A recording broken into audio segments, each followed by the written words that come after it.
Olá, tudo bem?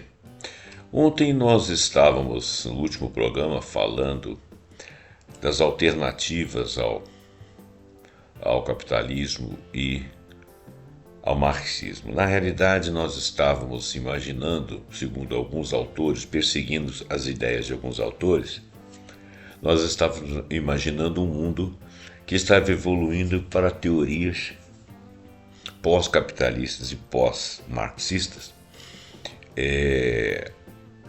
relacionando uma evolução histórica, uma necessidade atual de se reformar a maneira de ver o mundo, a maneira de ver a riqueza e a maneira de enfrentar as crises que nós todos estamos passando por elas em termos de mundo.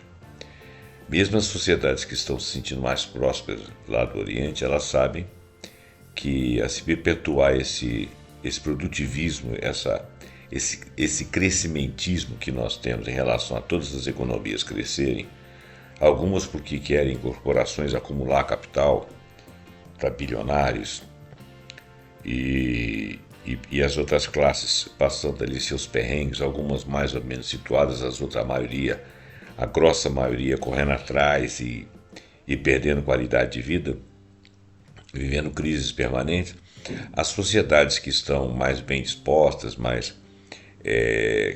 que agora assim estão vendo os frutos, né, dos seus trabalhos de décadas aí, que são as sociedades orientais, China, Vietnã, aqueles países lá, os tigres asiáticos, Coreia, etc. E mesmo esses países, se eles forem avaliar esse corre da vida deles, esse esforço demasiado, embora eles tenham as recompensas de uma renda melhor, retirado gente da pobreza, os salários mínimos são altos em relação ao restante do mundo, o poder de compra per capita é grande, mas eles sabem que existe uma exaustão no planeta, eles estão vendo as crises climáticas, estão vendo as crises pessoais particulares das pessoas, os problemas neuronais que estão surgindo, decréscimo de fertilidade, o que mais ou menos dá para prever quando você não tem tempo de pensar na própria vida, mas por outro lado também nós já estamos com 8 bilhões de habitantes, e isso por si só já é uma condição complicada de você manter uma ecologia equilibrada. Então, quer dizer, nós teríamos que aproveitar toda essa pujança, toda essa tecnologia e voltar-nos para o cuidado do ambiente, cuidado com as pessoas, cuidado com as comunidades e depreender disso tudo aí e disso aí retirar algum aprendizado, inclusive o aprendizado de algumas comunidades autóctones, mudar o nosso sentido de necessidades particulares, ver se no nosso dia a dia a gente precisa de tantas coisas e tantas coisas são importantes. Muito bem, então a gente vai então pegar agora aqui a continuidade da nossa teoria. Eu deixei mais ou menos marcado para esse próximo programa, que é o programa de hoje, que nós vamos falar sobre tecnologias e economias regenerativas. A gente vai estar projetando a vida. Então, dentro dessa superação aí do produtivismo e análise das reais necessidades das pessoas, a gente vai agora falar de regeneração da vida como um todo, projetando a vida para melhor de todas as espécies, inclusive a humana, e partindo para uma economia regenerativa. Então, muito bem. Então, a economia regenerativa, ela combina os conceitos da economia e os valores de um sistema autossustentável e autorrenovável. Essa palavra sustentável aí, ela é muito complicada, porque sustentável para quem, né? Então, a nossa ideia aqui, a nossa ideia principal de sustentabilidade é que a gente possa ter economia, trabalhos, ganhos, produções, serviços, vidas em que o planeta consiga sustentar e se manter em condições de prover vida aos próximos habitantes, às próximas gerações. Então isso aí seria sustentável. Quer dizer, quando nós fazemos algo por todos nós, enquanto parte da natureza, que seja sustentável, ou por outro, que possa ser mantido e, portanto, possa ser sustentado, a gente vai chamar de autossustentado, nos entendendo como parte integrante desse sistema. Autorrenovável. Por quê? Porque você vê, por exemplo, um indígena, ele é incapaz de fazer uma determinada pesca no momento em que ele sabe que as espécies estão se reproduzindo e depende de um tempo de crescimento. Quer dizer, você precisa deixar que o sistema se regenere, né, respire, para que você entre em simbiose com ele, mas de uma maneira que você não seja predador.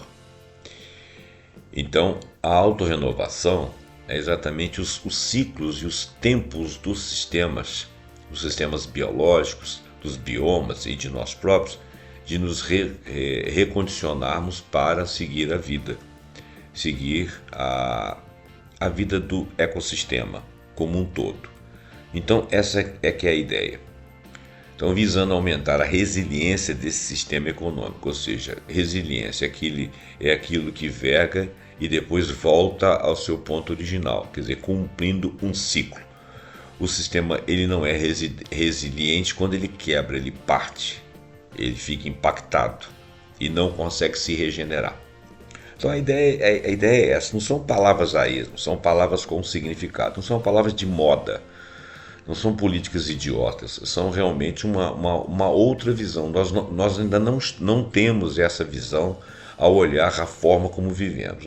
Mesmo as pessoas que defendem esse sistema de renovação, de naturalidade, de relação natural com todas as outras coisas desse ecossistema da qual nós fazemos parte, ou seja, da própria natureza, mesmo nós eu não digo porque eu não sou tão militante, mas mesmo os militantes que militam nisso aí, que são ativistas e tudo, e que pensam de maneira mais global possível, mais diversa possível com relação a vários assuntos nesses temas, mesmo essas pessoas ainda são muito imbuídas do modus vivendi e do modus operandi que nós somos, né?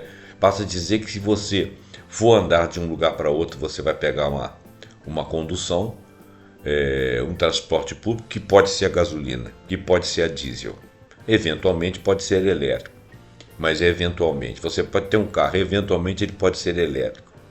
Se for um carro mais antigo, ele não seria elétrico. De repente, se você não tiver dinheiro para ter um carro mais novo, um carro mais elétrico, quer dizer, você ainda vive dentro disso. Você ainda é obrigado a comprar coisas, essas coisas, é obrigado a comprar coisas que estragam logo, mas que você precisa delas.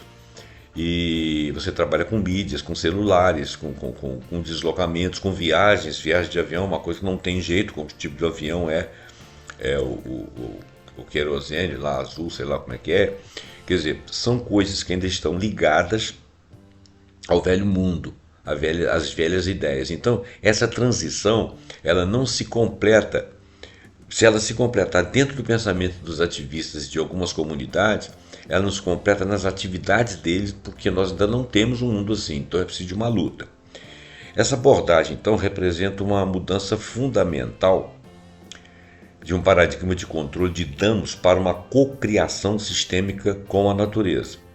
Isso porque a economia humana, como um sistema vivo, contrastando com a condição insustentável desse crescimentismo que é antieconômico, tá? Então, a nossa abordagem representa uma mudança de paradigma. Em vez de simplesmente minimizar os impactos negativos ou manter o status quo, que é isso que eu estou falando, quer dizer, você ainda trabalhar dentro do status quo do sistema que vem aí há mais de século, as abordagens regenerativas buscam fazer uma militância ativa para restaurar, renovar e aprimorar os sistemas ecológicos e sociais, porque nós precisamos de mudar a forma como as comunidades vivem e se relacionam. E isso implica muito tempo, isso é coisa de gerações, você tem que começar esse trabalho, imprimir esse trabalho para que as pessoas consigam ver o mundo de outra maneira. Não é nada tipo hippie, não é nada tipo porra louca, não é nada de sociedade alternativa, são de sociedades, de alternativas de sobrevivência e capacidade de restaurar um equilíbrio ambiental e viver de maneira sustentável nesse equilíbrio. E isso é uma coisa dessa geração para outra. Se nós não começarmos agora, nós não vamos conseguir estabelecer essas ideias. Por isso que eu acho importante bater nisso. Isso implica então ir além do que fazer menos mal. A gente tem que fazer mais bem. É exatamente isso. Nós temos que começar, ao invés de corrigir os erros, ou pelo menos usar menos e fazer menos mal, conforme são as campanhas de reciclagem, essas coisas e tal, isso tudo está certo. A gente faz menos mal fazendo assim. Mas nós temos que substituir matéria-prima que não vai degradar. Não adianta você só reciclar, porque vai chegar uma hora que ela não vai ser mais reciclável. Então ela vai virar um depósito de uma coisa que não retorna à natureza. E também não sei, e como ela não serve mais de mão de obra, mais de matéria-prima, ela vai ficar onde? Né? Ela vai ficar infectando o planeta de alguma forma, matando bicho. Então, olha bem, nós ainda estamos fazendo menos mal, ou tentando fazer menos mal. Alguns não estão, não, alguns nem acreditam nisso. O que nós temos é que fazer mais bem. Fazer mais bem é você olhar como que nós vamos substituir o petróleo, não apenas nas questões energéticas, mas nos mais de 6 mil produtos que saem do petróleo, que podem ser reciclados até certo ponto, que depois ficam degradados e que degradam o meio ambiente. Nós temos que conseguir substituindo uma a uma dessas matérias-primas que nós usamos para as coisas que nós temos.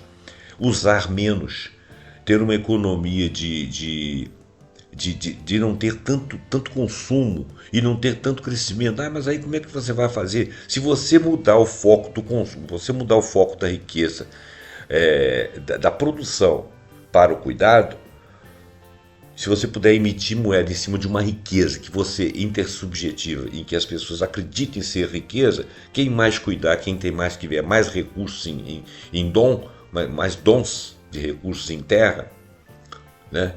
Essas pessoas vão conseguir ter a estabilidade social que precisam ao longo do tempo, tendo menos consumo de coisas, mas tendo riquezas para você dividir, tendo acesso à saúde da sociedade, à saúde dos ecossistemas e com a água, com a saúde, não só a saúde tratada, mas a saúde preventiva, a saúde do próprio ambiente, do meio ambiente.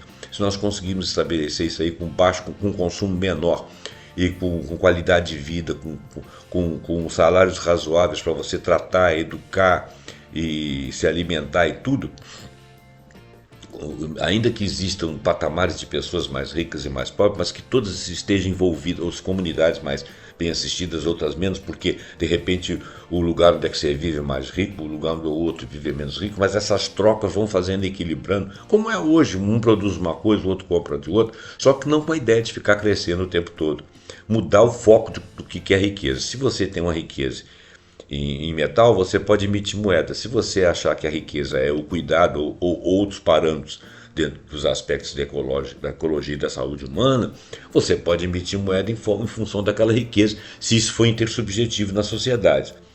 Então essa que é a ideia, é mudar essa subjetividade, e a intersubjetividade dá valor àquilo que seria a transformação daquilo que nós concebemos como riqueza, que mantém a natureza viva, serve a todas as gerações daqui para frente, porque nós vamos embora. As pessoas vivem aqui, têm as suas coisas, têm os seus parâmetros, têm os seus casamentos, têm as suas vidas, e depois morrem.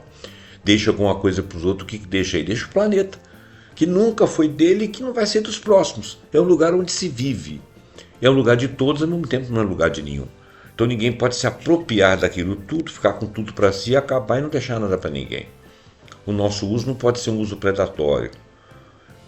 Não pode ser igual o sapato que você, de tanto andar e fazer uso, ele gasta e pronto. Aí ele não se recicla, porque ele não faz parte de um ecossistema.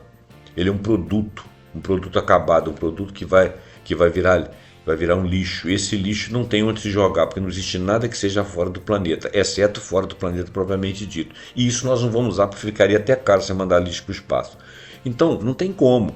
As coisas têm que voltar ao meio ambiente. Então nós temos que saber como que produzimos, o que nós consumimos de água, o que nós consumimos de terra, o que nós consumimos de matéria-prima. Se nós temos disponibilidade, porque o planeta é finito. Se você usar tudo que ele tem transformado em mercadorias, essas mercadorias servindo e gastando, chegando num momento que não tem mais jeito de reintegrar o sistema, e se for para o sistema degrada, nós estamos perdendo o planeta, e à medida que nós formos morrendo, vamos deixando nada para as outras populações, gerações. Bom, agora nós vamos fazer um foco em sistemas autossustentáveis e circulares. Quando ele fala circulares, são as economias circulares, aquilo que volta, né, e que você consegue restabelecer e reuso, né, reuso, reciclo e usar menos. A circularidade é aquela economia que se mantém sempre autoabastecida, que melhora a saúde ecológica e social. Então aqui tem um primeiro aqui chamado Herman Dale, economista ecológico teórico do estado estacionário. Dale cunhou o crescimento antieconômico como o oposto da economia regenerativa, argumentando que ignorar o valor ecológico leva a condições insustentáveis. O seu conceito de economia de estado estacionário, que defende um estoque constante de riqueza física e população, quer dizer, um estoque constante de riqueza física e população, difere da economia clássica ao exigir ação política imediata para estabelecer uma economia de estado estacionário por meio de restrições governamentais permanentes ao uso de recursos. Quer dizer, o conceito de economia de estado estacionário, que defende o estoque constante de riquezas físicas e população, difere da economia clássica ao exigir que haja uma ação, né, uma ação forte, política, imediata para estabelecer a economia de estado estacionário. Quer dizer, você tem que ir por meio de restrições de governos e de políticas. O que seria isso? Seria que você conseguisse criar a subjetividade dos indivíduos para poder manter essa economia que sempre vai ser circular e que sempre vai retornar e que vai manter estabilidade, esperando a regeneração e trabalhando para ela. John Fullerton, do Capital Institute. O Fullerton descreve 8 princípios de uma economia regenerativa, vendo-os como padrões universais do cosmos que devem modelar o design do sistema econômico. Em relação certa, primeiro, a economia deve estar inserida na cultura e na ecosfera, operando em uma relação dinâmica e cooperativa, respeitando as necessidades culturais e os limites planetários. Olha bem, a gente tem que tomar cuidado para isso não ficar no nível das palavras bonitas e que as pessoas falem, mas ninguém esteja imbuído disso. Eu vou ler de novo. A economia, a forma como nós estabelecemos a economia em nível planetário e dentro dos governos, a maneira como essa economia que nós vivemos está implementada aí, ela deve ser modificada para nós termos uma economia que esteja inserida na cultura e na ecosfera, ou seja, dentro da condição de respeitabilidade e sustentabilidade de todas as sociedades dentro desse sistema, inclusive a sociedade humana, operando em uma relação dinâmica e cooperativa. Dinâmica porque ela é regenerada, ela passa pelos seus ciclos de regeneração e entra em cooperação das necessidades de cada um para sempre reequilibrar o sistema. Então são ações políticas e econômicas, respeitando as necessidades culturais, quer dizer, existem culturas diferentes no planeta, nós vamos respeitar esses limites, né? E necessidades culturais e os limites que o planeta suporta, né? Assim como o indígena espera lá que o peixe que ele pesca e tal, ele espera a renovação o momento da procriação, e ali ele não mexe no ecossistema para que ele se regenere. Nós temos que trabalhar com esses limites aí em vários sentidos. Os limites, inclusive, de quando as matérias-primas que nós usamos, elas não serão reintegradas ao meio ambiente. Então, se você for fazer uso de uma matéria-prima, tem que ter um projeto para saber o que vai acontecer com ela lá na frente, enquanto não se consegue substituí-la por algo que não seja degradante ou degradável, ou que degrade o meio ambiente, desculpa. Visão holística da riqueza, então, foi... visão holística da riqueza é o número 2, não foi? Define riqueza como o bem-estar do todo, harmonizando o capital financeiro, material, tecnológico, social, relacional, cultural, experiencial e espiritual. Tá, isso é uma visão total daquilo que é riqueza. Olha bem, ele está tentando mudar, os autores aqui estão tentando mudar a definição do que é riqueza. Esse Fullerton está trabalhando com essa ideia. Então, a visão holística da riqueza. Riqueza não é só prata, dinheiro e ouro, ou o dinheiro que mais vale no mundo. ou as trocas comerciais em fortunas, ou o capital financeiro. Visão holística define riqueza como o bem-estar do todo, harmonizando o capital financeiro, aquilo que você investe e cria alguma coisa com aquilo, o material que você usa, a tecnologia, né, o material tecnológico, o espaço tecnológico, a visão tecnológica, a criação tecnológica, a educação tecnológica, aquilo que está relacionado ao social e o relacional do social com outras sociedades, inclusive entre comunidades urbanas, cultural, porque respeita a cultura, experiencial, daquelas experiências que cada pessoa tem, que pode se relacionar com as outras, espiritual no sentido, eu, por exemplo, sou espiritualista, mas tem gente que não é espiritual no sentido de você transcender aquela condição de humano e sentir uma sensação agradável no planeta, sentir uma sensação agradável com relação ao bem-estar de outras comunidades, outras pessoas, ainda que diferentes de nós. Então, essa é uma visão holística, tá? E se isso aí for um capital, se isso aí for considerado uma riqueza, você pode ter a moeda baseada nessa riqueza, né? Inovador, adaptável e responsivo seria o sistema econômico que incentiva o aprendizado, a evolução contínua e a engenhosidade da natureza. Participação empoderada. Todas as partes são capacitadas para contribuir na saúde e no bem-estar do todo maior. Honra a comunidade e ao lugar. Reconhecer e respeitar um mosaico único de povos, tradições e ambientes moldados por contextos locais. Não é aquela coisa de achar que no Ocidente o branco anglo-saxão, em primeira categoria, segunda categoria, o branco latino da Europa, os portugueses, aqueles outros povos italianos, etc, etc. Em terceiro lugar, os outros povos, os chineses, em quarto, quinto, sexto, nada disso. Todas as comunidades são comunidades. Você vê, por exemplo, que você tem crescimento lá na Índia, você tem crescimento na África. Quando você dá a oportunidade do ser humano crescer, ele cresce independente da cor dele. Até porque cor não decide nada. Então, respeitar, inclusive as culturas, né? São milhares de culturas, milhares de religiões, inclusive existem religiões no mundo que são de localidades apenas, só aquela localidade, nenhum outro lugar no mundo tem aquela religião, e eles são fiéis àquilo, fiéis àquela crença, problema lá deles, a gente tem que ser respeitado. Abundância de efeito de borda. O que significa? A criatividade e a abundância florescem sinergicamente nas bordas do sistema. Existe o núcleo do sistema, existe aquilo que está afastado do sistema, que é chamado de borda, que é onde ocorre a diversidade. O núcleo é muito mais homogêneo, as bordas são diversas, né? Reintegrar as diversas, descobrir o que as bordas têm a colaborar, porque a diversidade traz aprendizado. Fluxo circulatório robusto. Enfatiza um metabolismo, uma espécie de metabolismo saudável para os recursos. Metabolismo por quê? Se você usa, se aquilo retorna, se há reciclo. Se você usa e depois você vende o material reciclado, quer dizer, uma economia circular. Circular não é só resíduo, não, mas eu estou usando essa ideia. Você planta, por exemplo, e você colhe e vende para outras comunidades, é uma economia circular também. E você semeia a terra, aquilo ali vira insumo, o resto de comida do outro é insumo para você. Quer dizer, economia circular como a natureza é circular. Essa que é a ideia. Onde o resíduo é alimento, espelhando eu acabei de dar a ideia, espelhando o próprio sistema biológico. Equilíbrio dinâmico.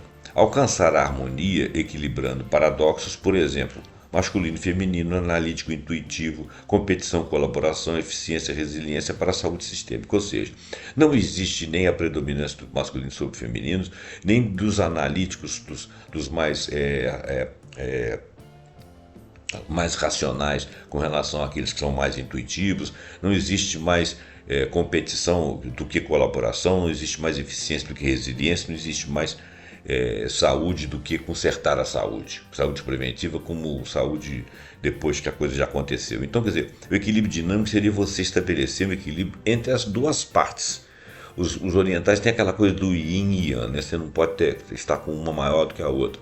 O Jung, ele, como o psicanalista, define que nós temos 4 funções básicas na nossa forma de ser. Nós temos o racional, o emocional, o intuitivo e o instintivo.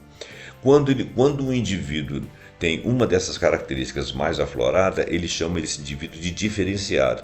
Isso não é necessariamente bom, porque se ele usa demais a emoção, ele perde um pouco na razão, na intuição e no instinto. Se ele usa demais o instinto, ele é muito embrutecido. Se ele usa demais a intuição, ele fica muito no mundo da lua, muito no mundo do lado de lá, no mundo transcendente. É preciso que você use dentro, que a gente seja educado para usar dentro das nossas competências, as nossas emoções na forma desculpa, eu esqueço essas palavras.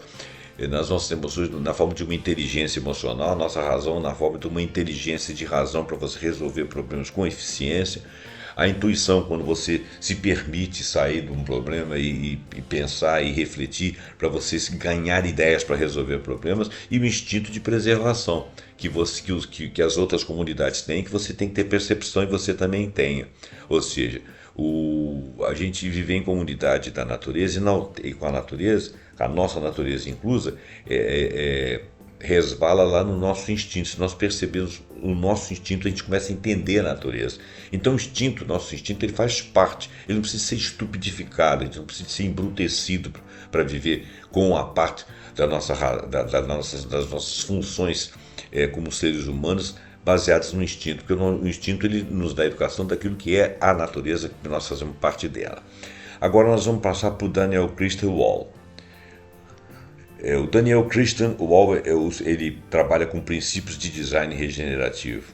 A sua estrutura enfatiza 7 princípios: totalidade, desenvolvimento, essência, potencial, reciprocidade, nodal e alinhamento, para criar sistemas harmoniosamente integrados com o seu ambiente, defendendo uma mudança além de um paradigma humanocêntrico para um humano regenerativo, natural regenerativo. Implicações sociais e considerações éticas. Embora a medicina regenerativa ofereça benefícios potenciais, como melhor qualidade de vida, custos de saúde reduzidos, ela levanta preocupações éticas significativas em relação à obtenção de células-tronco, consentimento informado e potencial de acesso desigual a terapias de medicina regenerativa, o que poderia exacerbar as disparidades de saúde existentes. É como se você tivesse comunidades, pessoas que têm poder de fazer isso e outras não. Da mesma forma, e tem a questão ética também de você mexer com a base da vida e a forma como ela se dispõe de uma coisa que nós não temos totalmente conhecimento das implicações que se dão das nossas intervenções. Da mesma forma, a aplicação de tecnologias digitais e sistemas alimentares, embora promissor em termos de eficiência, corre o risco de perpetuar as desigualdades existentes se questões de acesso, governança tecnológica e distribuição de poder não forem proativamente abordadas. Exemplo disso aí é a própria inteligência artificial, que ela faz a varredura da rede e muitas vezes no mainstream ali, naqueles pensamentos que mais coexistem e existem numericamente nas sociedades, ficarem arrastados ali e dá o viés do racismo, se for o caso, ou de outras formas de preconceito, né? As preocupações éticas levantadas pelas tecnologias regenerativas destacam que mesmo as tecnologias consideradas boas podem perpetuar desigualdades existentes se não forem desenvolvidas e implementadas dentro de uma estrutura social ética verdadeiramente regenerativa, que priorize a equidade e o bem-estar holístico. Você não pode priorizar uma ou outra, inclusive você não pode priorizar uma ou outra comunidade na forma da regeneração, senão você vai criar desequilíbrio entre comunidades. Comunidades autônomas e pluriverso. Futuros descentralizados. Comunidades autônomas são regiões às quais foi concedido um grau de autogoverno e de independência de um governo central, enquanto ainda fazem parte de uma entidade política maior. Por exemplo, tribos indígenas, povos autóctonos de alguns lugares, comunidades que querem viver de outra forma. Elas teriam alguma autonomia, mas elas estariam associadas ao poder central. O poder central poderia não exercer um poder muito grande sobre eles, mas sempre uma coisa conversada, para que a parte não ofendesse todas as outras partes. Esse arranjo permite que as autoridades locais tomem decisões que reflitam o contexto cultural histórico único daquela área. Esse conceito está enraizado na filosofia política da autonomia, que enfatiza conduzir a própria vida sem interferência indevida e é central para as discussões sobre limites da coerção estatal. O Estado existe não para coagir, ele existe para administrar, e ele vai administrar partes diferenciadas em muitos casos. Aqui no Brasil, por exemplo, nós temos muitas regiões, e dentro dessas regiões, muitas formas de ser. O Brasil é um país continental. Imagine esse nível de mundo, ou em nível de vários países, como são na Europa, lá com países pequenos com línguas completamente diferentes, costumes completamente diferentes. Tudo isso tem que ser aceito e respeitado. A rejeição de uma solução singular de cima para baixo, ou seja, colocando tudo numa mesma ordem, e universal, é um princípio central unificador dessas alternativas, né? Rejeitar a solução singular. Você agora estabelece uma ordem, todo mundo se adequa. Não, nós vamos examinar as comunidades. Em vez disso, eles defendem uma abordagem descentralizada, de baixo para cima, ou seja, as pessoas que têm direitos, e todas têm direitos de baixo, vão manifestando as suas tendências, suas vontades, isso chega ao Estado, o Estado faz ali uma administração de saberes diferentes, de necessidades diferentes, porque é assim que funciona, né? Então, em vez disso, eles defendem a abordagem descentralizada, de baixo para cima, específica para o contexto culturalmente plural, para a organização social, ou das sociedades, ou das comunidades. Isso reconhece que a resiliência é genuína, a autodeterminação e a justiça emergem da celebração e do empoderamento do que é diverso, tanto em culturas, epistemologias e práticas locais, em vez de uma uniformidade imposta por um governo central, de cima para baixo. Proponentes dessas visões: Antônio Negri. Ele é um marxista e autonomista, um teórico-chave do autonomismo que emergiu do operaísmo italiano e mais tarde incorporou tendências pós-marxistas e anarquistas.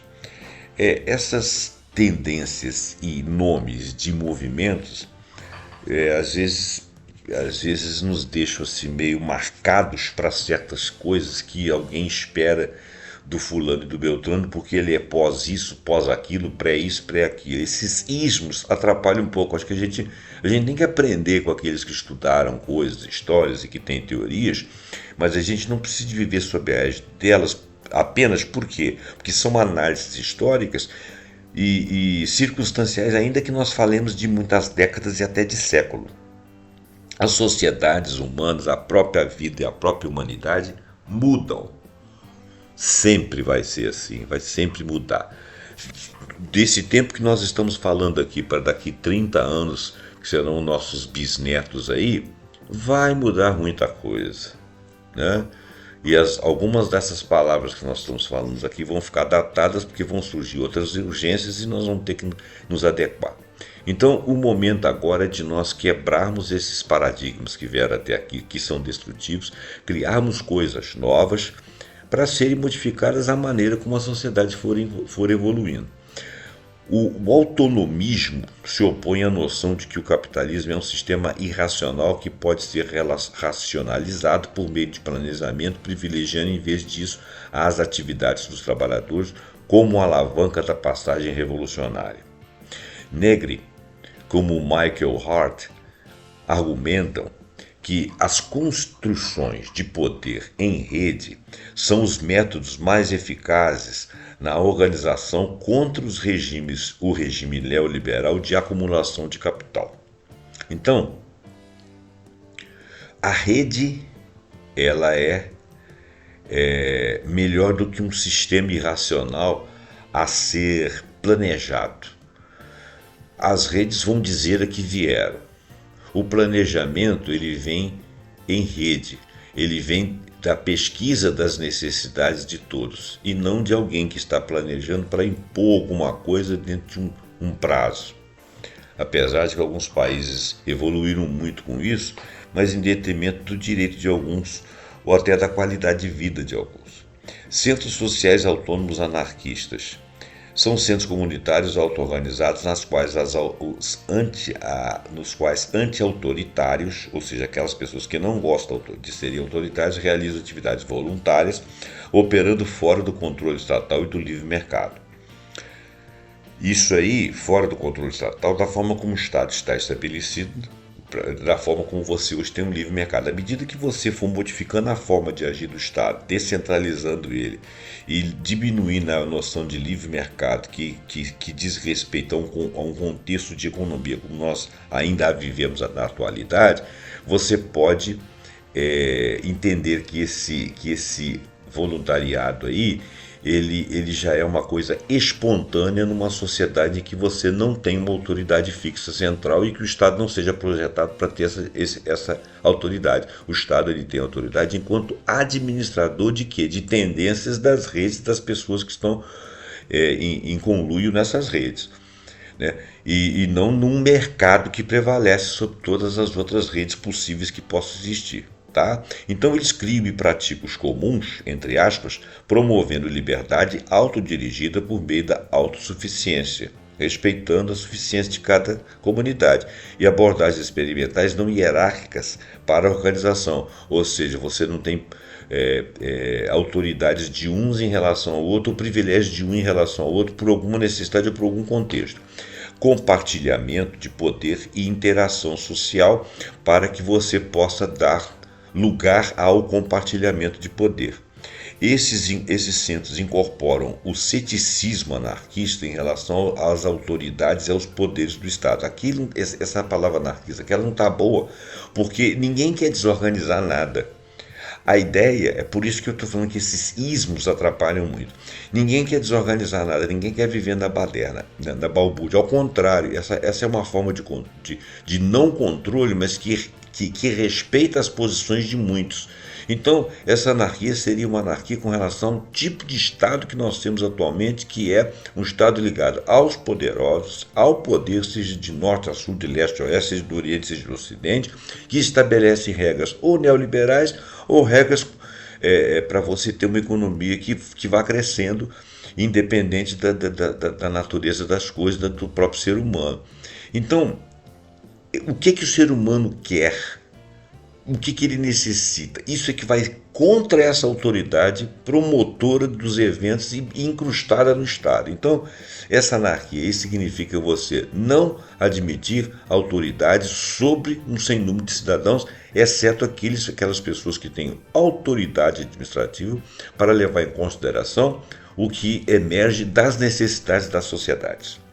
Tá certo? Então o Estado aí trabalha para essas necessidades e não para o mercado e não para um poder central ou não para um poder de comando. O Estado administra, ele não comanda.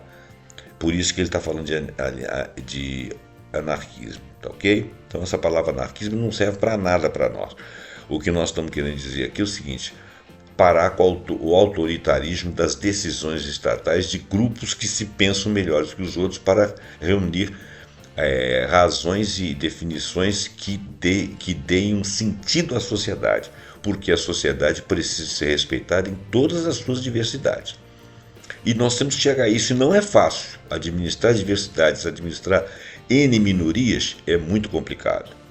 E para isso nós temos que chegar aos fundamentos dos princípios da liberdade individual, da igualdade, ou seja, a capacidade de voto, aquilo que é necessário da minha comunidade, da sua e do outro, as comunidades, levar em consideração a comunidade, construção de consenso sem a coerção, sem a autorização do Estado. Modelo de governança autônoma indígena, por exemplo.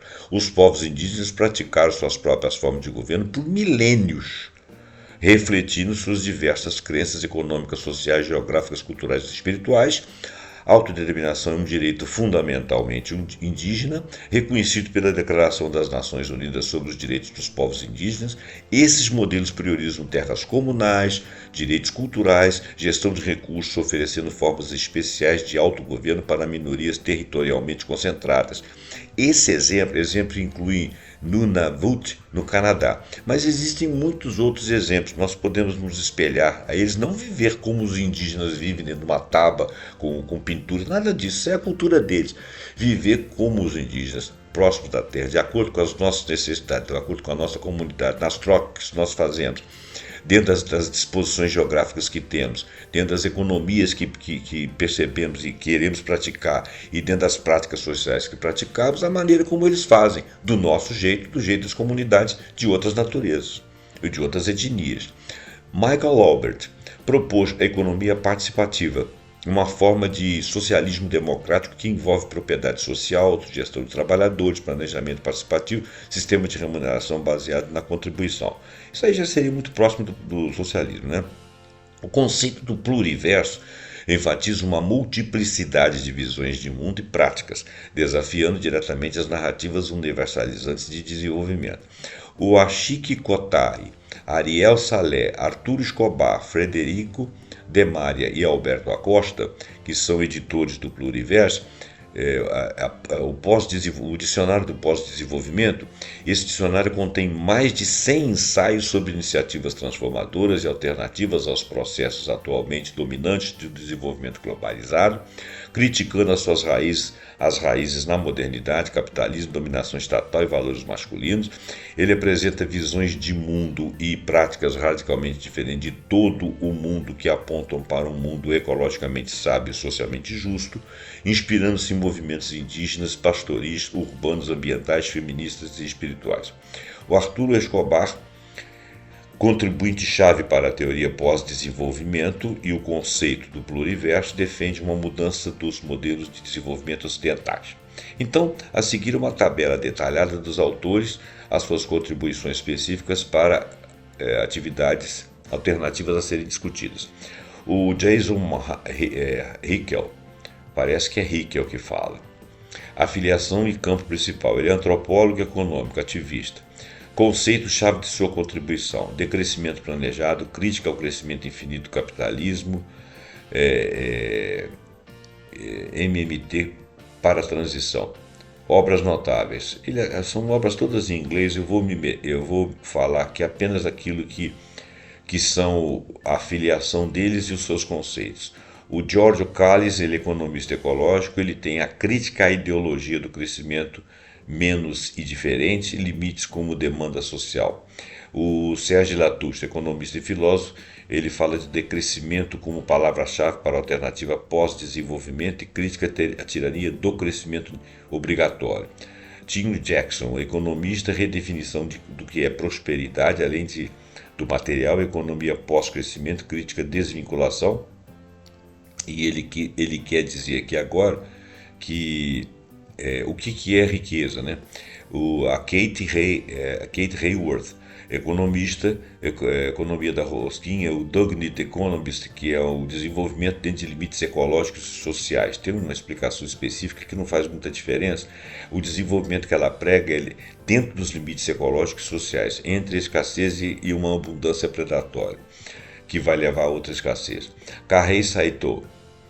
Kohei Saito, filósofo e pesquisador, ele fala do decrescimento, inclusive o comunista de Marx e no Antropoceno. Eduardo Gudinas, sociólogo e ativista, é pós-extrativismo, termo inclusive cunhado por ele. Ele fala do bem viver, crítica aos modelos extrativistas coloniais capitalistas. Alberto Acosta é um economista ativista, também fala do summa causae, que é o bem viver, descolonização e despatriarcalização, ou seja, o mundo deixa de ser colonizado minimamente em ideias e contra o patriarcado, uma boa ligação do norte com o sul, com o decrescimento e o pós-extrativismo. A Nancy Folbre, economista e feminista, economia do cuidado, penalidade do cuidado, maternidade, crítica ao capitalismo patriarcal, proposta de políticas do cuidado. Maria Rosa Dalla Costa, feminista autonomista, debate sobre o trabalho doméstico, o trabalho reprodutivo invisível, crise da reprodução social e a não remuneração dessas atividades que são cuidados, enquanto outros estão trabalhando e ganhando e ficando com dinheiro para eles, né? Silvia Federici, feminista marxista, teoria da reprodução social, trabalho reprodutivo, caça às bruxas, corpos das mulheres e acumulação de capital. Robert Bullard, sociólogo ativista, justiça ambiental, racismo ambiental, ônus desproporcional da poluição para comunidades que às vezes não têm ganhos Justiça 4.0 Iniciativa. Laura Polido, geógrafa e acadêmica. Capitalismo racial, falha do Estado na justiça ambiental, desvalorização de populações excedentes, aquelas que que não consegue destinar nada para elas, como se tivesse um controle que determinasse quem pode, quem não pode, quem seria fora da comunidade mundial. John Herman Dale, economista ecológico, fala de crescimento antieconômico, economia de estado estacionário e limites biofísicos do nosso trabalho e das nossas ações. John Fullerton, especialista em finanças sustentáveis, princípios na economia regenerativa, relação certa, riqueza holística, etc. Daniel Christian Wall, designer e educador, princípios do design regenerativo, totalidade do desenvolvimento, reciprocidade e mudança de paradigma. Antônio Negri, filósofo político, autonomismo, operaísmo, poder em rede, crítica ao Estado central e autoritário. Michael Albert, economista ativista, economia participativa, socialismo democrático, autogestão de trabalhadores. Ashish Botari, ativista e pesquisador, pluriverso, pós-desenvolvimentismo, dicionário de alternativas. Arthur Escobar, antropólogo, pós-desenvolvimento, pluriverso também, crítica ao desenvolvimento ocidental. Henrique Leaf, filósofo ecólogo, racionalidade ambiental, diálogo de saberes, crise da civilização a ser levantada e evoluída, crítica à racionalidade técnico-econômica ocidental. Friedrich Habermas, parece que é uma mulher, economista, historiadora, sim, é mulher, ativista.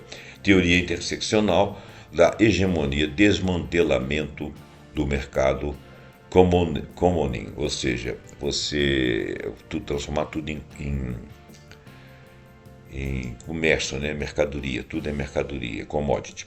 Bom, interconexões e sinergias entre as alternativas. Os diversos arcabouços explorados nesse ensaio de crescimento, pós-extrativismo, economia do cuidado, justiça ambiental, tecnologias regenerativas, comunidades autônomas, pluriverso, etc., não são conceitos isolados. São elementos de uma visão interconectada e cinética para um futuro. A pesquisa revela consistentemente sobreposições profundas e reforço mútuo entre essas estruturas alternativas, demonstrando um movimento coletivo em direção a uma visão mais holística e integrada. Por exemplo, o pós-extrativismo, conforme articulado por Gudinas e Acosta, está profundamente entrelaçado com o decrescimento. Acosta explicitamente conecta o decrescimento no norte global ao pós-extrativismo do sul global. Ambos desafiam fundamentalmente o imperativo do crescimento e a comodificação da natureza, ou seja, commodities, né? Propondo uma redefinição da relação humana com o ambiente. O dicionário pluriverso de Kotari, entre outros autores, inclui explicitamente temas de crescimento, cuidado, pós-desenvolvimento, demonstrando sua sinergia conceitual ao desafiar os paradigmas do desenvolvimento dominantes e defender diversas visões. A ênfase na economia do cuidado, na valorização e na reprodução social e na decomodificação se alinha com o foco do decrescimento no bem-estar, além de PIB, né? E com a visão holística da riqueza da economia regenerativa, que inclui o capital social e o capital cultural. Isso também são capitais. A justiça ambiental aborda diretamente as iniquidades sociais inerentes aos modelos extrativistas e orientados para o crescimento, exigindo que a transição para sistemas sustentáveis seja inerentemente equitativa e priorize comunidades vulneráveis. Porque sempre foi assim, as comunidades vulneráveis tinham sofrido extrativismo, continuavam pobres, degradavam os seus ambientes e levavam a riqueza para outro lugar. As abordagens regenerativas, com seu foco na circularidade, saúde sistêmica e cocriação com a natureza, ou seja, obedecendo os ciclos da natureza, fornecem estruturas práticas para implementar os princípios do decrescimento e do pós-extrativismo, indo além da mera sustentabilidade para a restauração e renovação ativas. Finalmente, as comunidades autônomas e os modelos de governança indígena, por exemplo, oferecem exemplos concretos e vividos de relações descentralizadas, baseadas no local e recíprocas com a natureza dentro das sociedades humanas, incorporando princípios pós-extrativistas e da economia do cuidado e do design regenerativo. A teoria crítica na síntese dessas abordagens. A teoria crítica desempenha um papel fundamental na articulação e síntese dessas abordagens. Pensadores como Henrique Leff e Frederic Habermas fornecem arcabouços conceituais que revelam conexões subjacentes e as implicações mais amplas dessas alternativas. Henrique Leff, que é um filósofo, seu trabalho oferece forte crítica à racionalidade tecnológica do mundo moderno ocidental, propõe uma racionalidade ambiental, ou seja, você entender a razão das comunidades do meio ambiente, dos biomas, da circularidade, que harmoniza sistemas de conhecimento científico indígena tradicional de povos autóctones. O foco de Leff na vida, entre parênteses, em detrimento de ser, e seu apelo a um diálogo de saberes fornece uma profunda base filosófica para o conceito de pluriverso e integração das diversas epistemologias. A contribuição de Leff representa uma guinada teórica em direção à compreensão de sociedades e de economia dessas sociedades como metabolicamente inseridas e inextricavelmente ligadas aos sistemas biofísicos. A Frederic Habermas, ela é economista, historiadora e acadêmica e ativista. Sua teoria interseccional da hegemonia fornece uma estrutura abrangente para entender como as relações de poder sexistas, racistas, classistas, antropocêntricas e outras estão entrelaçadas com a sociedade do mercado. Seu apelo ao desmantelamento deste mercado, ou dessa ideia do mercado, e a criação de comuns espaços baseados na inclusão em vez da exclusão, ou em vez da competição, ressoa como aspectos anticapitalistas de descomodificação da natureza e focados na comunidade de muitas dessas alternativas, oferecendo caminhos interseccionais e emancipatórios para as formas de vida não extrativistas e relacionadas e corporificadas. A abordagem de Habermas completa aquilo que Leff deixa ao enfatizar com relação à relacionalidade da vida humana e não humana, interconexão de diferentes formas de poder social e exploração e de comunidades e de sociedades. A convergência dessas perspectivas indica o surgimento de uma guinada metabólica daquilo que nós estaríamos trabalhando dentro desses ciclos e relacional na teoria crítica contemporânea. Essa mudança se afasta das análises puramente abstratas, desencarnadas ou economicamente reducionistas em direção a uma compreensão de sociedade e de economia como metabolicamente inseridas e inextricavelmente ligadas aos sistemas biofísicos. Além disso, ela enfatiza a relacionalidade da vida humana e não humana.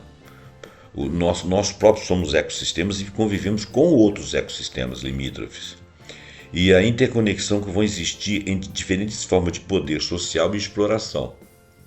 Essa guinada metabólica e relacional fornece uma estrutura teórica coerente e abrangente que une essas alternativas que aparentemente são diferentes, díspares, mas não são. E vamos evoluir com uma visão unificada, rumo a um futuro regenerativo justo. As diversas estruturas exploradas de crescimento, pós-extrativismo, economia do cuidado, justiça ambiental, tecnologia regenerativa, comunidades autônomas e o pluriverso oferecem coletivamente uma visão poderosa para transcender as limitações, tanto do marxismo tradicional quanto do capitalismo neoliberal. Elas se afastam de um foco exclusivo da acumulação do capital e da luta de classes para uma compreensão mais holística da sobrevivência planetária e do florescimento humano, enfatizando limites ecológicos, reprodução social, equidade e diversas formas de governança. Esses modelos defendem uma mudança de um paradigma obcecado pelo crescimento extrativista sempre crescente e explorador para um enraizado na suficiência a ser mantida, na reciprocidade das relações sempre azeitadas, no cuidado de cada ecossistema, de cada ser, no caso aí. Justiça ambiental, né? Você não pode degradar a terra de alguém em detrimento de outro, e regeneração de todo esse complexo. A implementação dessas alternativas enfrenta desafios significativos, é óbvio, né? Existem resistência às soluções, existe enfrentamento ao acesso desigual às novas tecnologias, a navegação de complexidades de equilibrar a autonomia local com uma coordenação mais ampla. Tudo isso nós temos uma necessidade de mudar os imaginários sociais, porque as pessoas ainda são apegadas a essas terminologias. aquela ideia da escassez sempre presente, o medo da escassez ali na frente, porque sempre existe esse temor, né? Os caminhos para a implementação envolve desmantelamento dessa figura demoníaca do chamado mercado, né? E o fomento da democratização, criação de comuns, de comunidades, comuns no sentido de que são diversas, mas são comuns porque têm os mesmos direitos, ninguém com privilégio para deixar de ser comum, como espaços de inclusão, implementação de serviços básicos universais, isso é obrigatório, garantias de emprego inclusive público, adoção de transformações específicas para vários contextos sensíveis às histórias e valores locais, promoção de um diálogo de saberes que integre diversos sistemas de conhecimento, ênfase na participação intergeracional, não dizer que o jovem não pode participar com a sua ideia e que o mais velho não pode participar por causa da sua pretensa decrepitude, e no empoderamento das comunidades de movimentos sociais. Destaca a importância, o Burlard e o Faubre destacam a importância das iniciativas de base e das ações coletivas, porque a opinião e a ação de coletivas trazem muita diversidade, muitas soluções que vão satisfazer a muitos, porque tem muitas ideias ali. A jornada intelectual atual é caracterizada por um movimento deliberado em direção a abordagens interdisciplinares, interseccionais e pluralistas, rejeitando os modelos único para todos, de cima para baixo, autoritários. O objetivo não é o retorno a um passado idealizado, tribal, nada disso. É a cocriação, quer dizer, criar em conjunto novos modelos que tornem o modelo existente obsoleto e o novo modelo que seja vicejante. Buckminster Fuller, que foi citado aí para trás em algum momento, tem a ideia desses novos modelos se tornem o novo modelo existente obsoleto aos olhos de todos, como se nós tivéssemos cumprido uma etapa e passado de era, promovendo um futuro onde o florescimento humano seja harmonizado com o bem-estar planetário, sem essa ideia do mercado, da riqueza, da competição e da apropriação e acumulação. E mesmo da acumulação e distribuição, porque se isso for deletério, não é válido. Gente, então olha, ficou mais um programa extenso, espero que você tenha gostado. A gente fica por aqui, esse é o segundo que fala dessa questão pós-capitalista e pós-marxista. Voltamos a qualquer momento com algum programa pontuando com alguma ideia muito interessante. Eu peço que você deixe seu comentário, deixe seu like, assine o nosso canal, compartilhe esse vídeo. Muito obrigado e até o próximo programa Pontuando. Adeus, tchau, tchau.